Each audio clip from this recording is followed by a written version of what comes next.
Right now, the fight over how to handle migrant families at the border, focused right here on San Diego. On your left, hundreds of people sleeping at a South Bay church.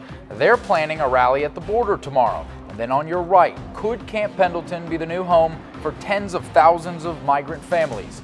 Good evening, I'm Brian Shalonsky. This is what it looked like in 1975 when the government resettled Vietnamese refugees at Camp Pendleton. 10 News anchor Lindsay Pena reports that North County base could once again be transformed to house refugees.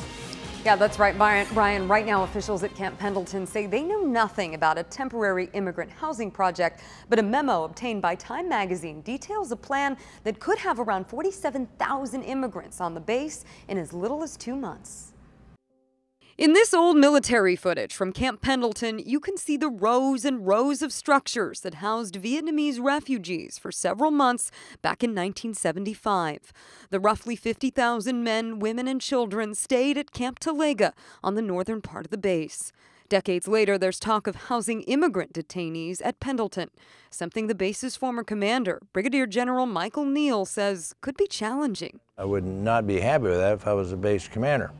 It's a responsibility. We're supposed to gear up for war, not for taking care of people who illegally cross the United States. According to an internal memo obtained by Time magazine, the U.S. Navy has been directed to establish temporary and austere encampments on military installations in California, Arizona, and Alabama. Neal says Pendleton may have made the list because of its size, but that can be deceiving. But we need to fire weapons up there, such as artillery, and we need a lot of room. So while the map may show a lot of room, a lot of it is not areas where we ever want anybody to be except the Marine. The plan appears to be the latest effort to implement President Trump's zero-tolerance policy for people caught crossing the southern border, a policy Senator Kamala Harris called for an end to during her visit to the Otay Mesa detention facility Friday. When they arrive here, we call them criminals. We treat them like criminals. That is not the sign of a civil society. Now, the memo says the structures would be designed to last for 6 months to 1 year. Reporting in the studio, Lindsay Pena, 10 News. All right.